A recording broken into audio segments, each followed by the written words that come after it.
جی تو دوستو پہلے آپ یہ ویڈیو دیکھیں۔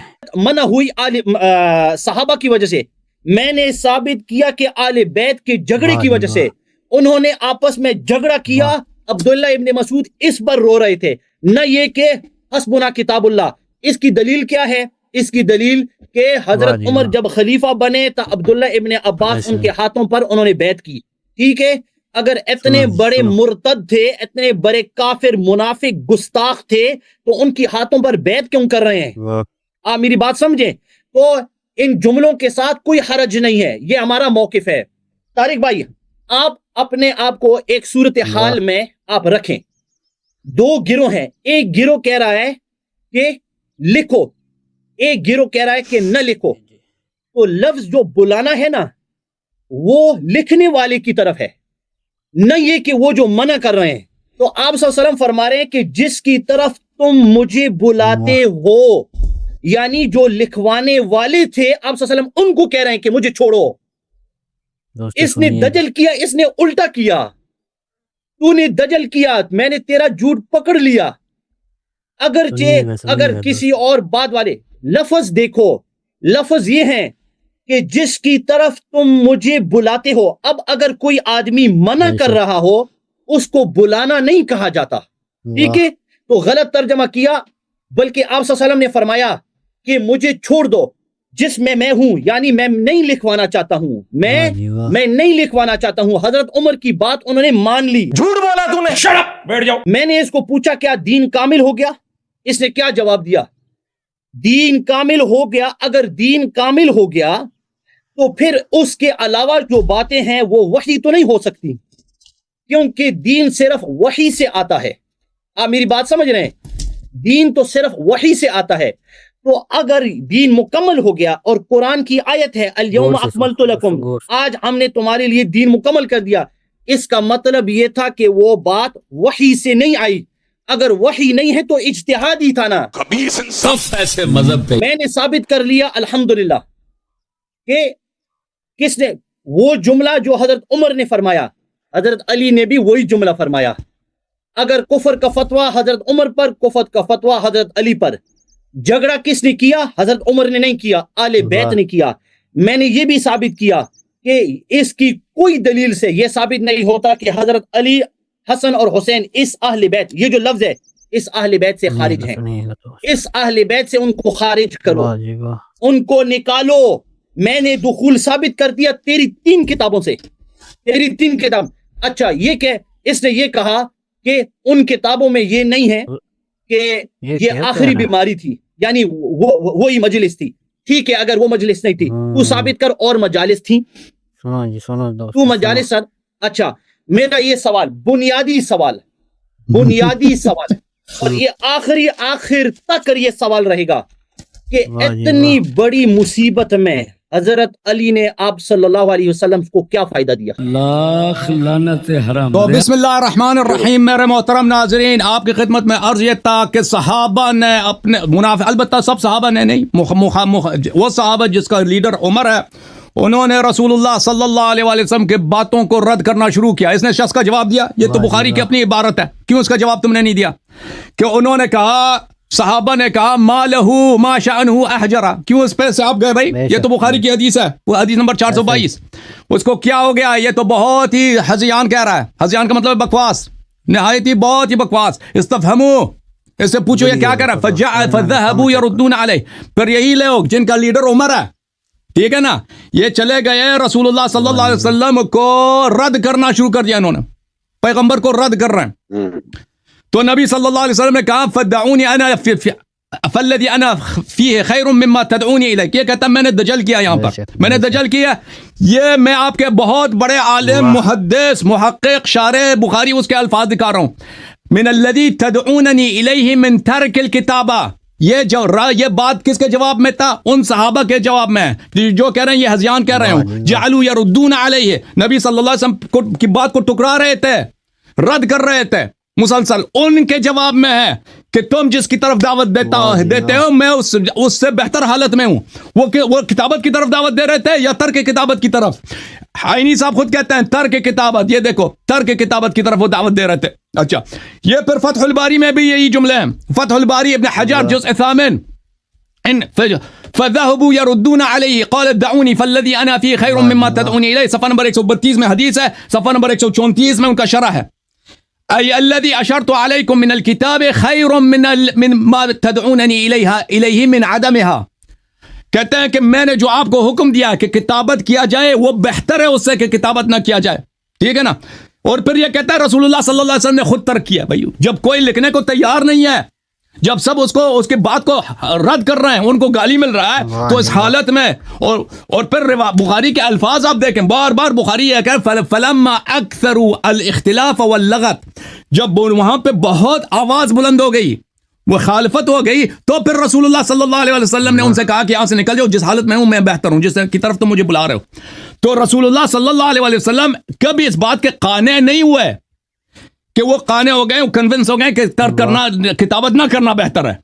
وہاں پہ لوگوں نے ان سے بدتمیزی کرنا شروع کر دی. ٹھیک ہے نا. اس حالت میں لکھنا ہی ناممکن تھا.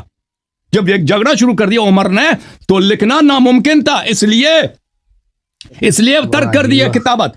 اچھا اور بعد میں لکھوایا کتاب الطبقات الکبریٰ ابن سعد میں ملاحظہ فرمائے جلد نمبر 2، یہاں پر صفحہ نمبر 234 ہے. عمر صاحب کی حدیث ہے. آپ نے کہا میں اس کا جواب نہیں دوں گا کیونکہ آپ کے پاس جواب ہی نہیں ہے.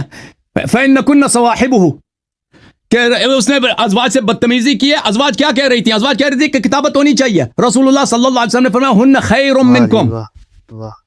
عمر نے ازواج سے بدتمیزی کی ہے. ٹھیک ہے نا.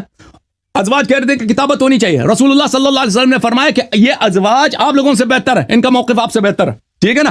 تو رسول اللہ صلی اللہ علیہ وسلم ترک کتابت کے حق میں نہیں تھے، کتابت کے حق میں تھے. ان کا حکم ہی کتابت تھا. یہ المعجم الاوسط للطبرانی ہے. یہاں پر ملاحظہ کریں میرے محترم ناظرین، حدیث نمبر 5338.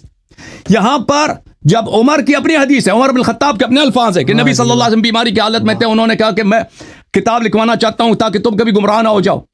تو فکرہنا ذلک اشد الکراہہ، تو ہمیں نبی صلی اللہ علیہ وسلم کی بات سے سخت نفرت تھی. اے نبی کے حکم سے نفرت، یہ کیسے مسلمان ہے؟ پھر انہوں نے دوبارہ کہا کہ میں قلم کاغذ لے کے آؤ تاکہ میں لکھا دوں. فقال النسوہ، عورتوں نے کہا کہ الا تسمعون ما یقول رسول اللہ صلی اللہ علیہ وسلم، اور تم نہیں سن رہے رسول صلی اللہ علیہ وسلم کا فرمان کیا ہے؟ تو میں نے کہا انکن صواحبات یوسف، میں نے کہا تم تو مصر کے بدکارہ عورتیں ہوں. اور بھائی جو نبی صلی اللہ علیہ وسلم کے گھر میں ان کے ازواج کو گالی دے، یہ احانت نبی نہیں ہے. اور نبی کا شتم، نبی کی احانت کفر نہیں ہے تو کیا ہے؟ کیوں جواب مانگو، استغاثہ کر لو، تم نے جواب آ جائے تجھے. اچھا پھر میں نے ان کو مزید ڈانٹا ہے. فقال رسول اللہ صلی اللہ علیہ وسلم دعوہن فإنہن خیر منکم. پیغمبر نے فرمایا ان کو چھوڑ دو، ان کو توہین نہ کرو میرے ازواج کو، یہ آپ لوگوں سے بہتر ہے. تو نبی صلی اللہ علیہ وسلم کس کی موقف کی تائید کی ہے؟ کتابت لکھنے کی توقیف کی ہے. یہ کتاب مجمع الزوائد و منبع الفوائد، اس میں بھی یہ کتاب حدیث موجود ہے. اچھا اور پھر ابن عباس نے جو گریہ کیا ہے اس حدیث کو نقل کرتے ہوئے کہ اسلام کی ساری مصیبت کس سے ہے کہ کتابت نہ لکھا گیا ہے. تو نبی صلی اللہ علیہ وسلم کیسے؟ ابن عباس کافر تھے کہ نبی صلی اللہ علیہ وسلم عدم کتابت چاہتے تھے، اور عبداللہ ابن عباس کہتے ہیں یہ تو بڑی مصیبت ہے، یعنی نبی صلی اللہ علیہ وسلم نے خود مصیبت اسلام پہ لایا. تو نبی صلی اللہ علیہ وسلم کتابت کے حق میں تھے، کبھی وہ کنونس نہیں ہوا کہ کتابت کو چھوڑنا چاہیے. اور عبداللہ ابن عباس کی حدیث الرضیہ کل الرضیہ اس بات کی دلیل ہے. ان باتوں کا تم کبھی جواب نہیں دے سکو. تو تم نے جو کہا کہ نبی صلی اللہ علیہ وسلم نے اجتہاد کیا، بالکل اجتہاد نہیں کیا، غلط بات کو کیا. اور آپ نے کہا اگر دین کامل ہے تو یہ کہیں سے وہی ہو سکتا ہے. اور وحی میں تکرار نہیں ہے. بھائی آج تو نے قرآن نہیں پڑھی مولی، لمبی تو داڑھی تو تیرے بڑی لمبی ہے. وحی میں تکرار نہیں ہے، وحی میں تکرار ہی تکرار ہے، وحی میں تکرار ہی تکرار ہے. نماز آ گیا، نماز آنے کے بعد دوبارہ کہتا ہے نماز پڑھو، پھر کہتا ہے نماز پڑھو. ایک دفعہ زکوٰۃ واجب ہو گیا، اس کے بعد 10 مرتبہ پھر کہتا ہے زکوٰۃ پڑھو. اور امامت اہل بیت علیہم الصلوۃ والسلام ایک دفعہ غدیر خم میں اعلان ہوا ہے، دوبارہ اس کی تاکید کے لیے. اور تم ثابت کرو نا کہ اجتہاد ہے، تیرے پاس تو کوئی دلیل ہی نہیں ہے. میں نے ثابت کی کہ نبی صلی اللہ علیہ وسلم مجتہد نہیں تھے. ان اتبع، اس کا جواب کیوں نہیں دیا تم نے؟ ان اتبع الا ما یوحى الی، میں تو صرف وحی کی اتباع کرتا ہوں. میں کوئی مفتی نہیں ہوں کہ اپنے سے بنا بنا کے لوگوں کو قیاس کر کے سناؤں. اچھا آپ نے ادعا کیا کہ ابن عباس نے عمر کی بیعت کیا, وہ حدیث دکھانا بھیا, وہ عبارت دکھانا کہ ابن عباس نے کہا, جھوٹے پہ اللہ کی لعنت. یہ سے پوچھ لینا, کوئی ہمیں دکھا لینا کہ ابن عباس نے کہاں پہ عمر کی بیعت کیا. کسی کتاب میں نہیں ہے, ان کا کام ہی جہاں پھنس جائے یہ جھوٹ بنا دیں. اس کا طریقہ کار یہی ہے. اچھا واہ جی واہ. اگر یہ کہتا ہے, انہوں نے مجھ سے سوال یہ کہ اگر عمر مخاطب نہیں تھے تو اس نے مخالفت کیسے کیا؟ اور بھائی عمر بالخصوص مخاطب نہیں تھے کہ تم وصیت لکھ دو, اس طرح تو نہیں تھا کہ عمر جی سے کہا مجمع ہے, سب سے خطاب ہے کہ تم لے کے عمر نے مخالفت کیا ہے, کہا کہ کتاب اللہ کافی ہے, اور یہ شخص جو ہے یہ ہذیان کہہ رہا ہے. اچھا میرے محترم ناظرین, اب میں آتا ہوں کہ نبی صلی اللہ علیہ وآلہ وسلم نے کیوں وصیت نہیں, اس مجلس میں وصیت نہیں لکھائی ہے.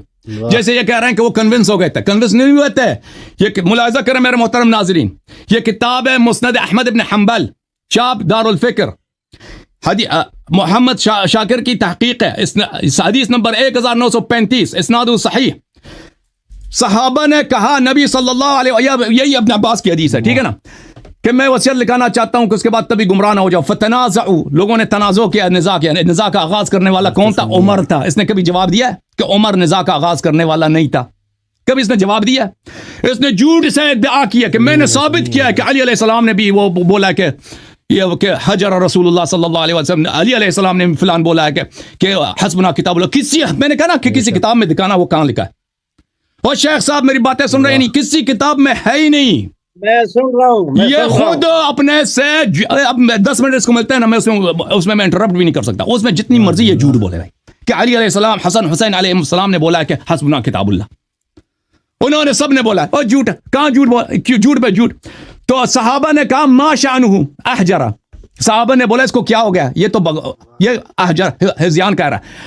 قال سفیان یعنی حذا, سفیان ابن عیینہ, اللہ اللہ اللہ, سفیان ابن عیینہ شیخ الاسلام احمد ابن حنبل کا استاد, بخاری مسلم سب کے اس کے سے نقل کرتے ہیں. اپنے زمانے کا سب سے بڑا محدث کیا کہتا ہے؟ یعنی نبی صلی اللہ علیہ وسلم ہذیان کہہ رہا ہے. فذهبوا يعيدون عليه دعوني فالذي انا خير, پھر چلے گئے. اس کے بعد تکرار کرنا شروع کیا کہ آپ بکواس کر رہے ہیں, آپ بکواس کر رہے ہیں.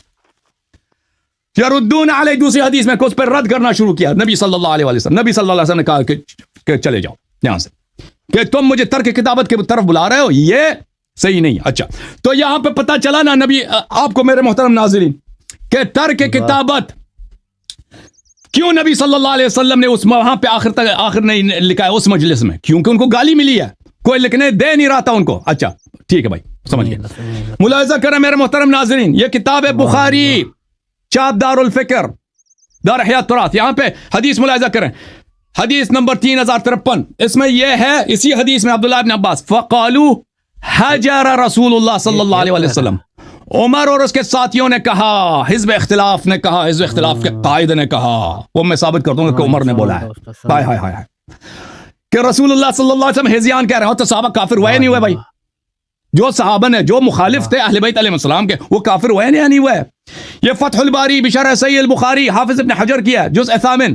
یہاں پہ ملاحظی حدیث کے ذیل میں کہتے ہیں کہ کشمیہنی کے نسخے میں حجرہ مرتین, صحابہ نے بولا یہ تو بکواس بکواس بکواس بکواس. جی تو دوستو ویڈیو آپ نے دیکھی, ویڈیو کو لائک کریں, شیئر کریں, اپنی رائے کمنٹ میں ضرور دیں. ملتے ہیں اگلی ویڈیو میں. اللہ حافظ.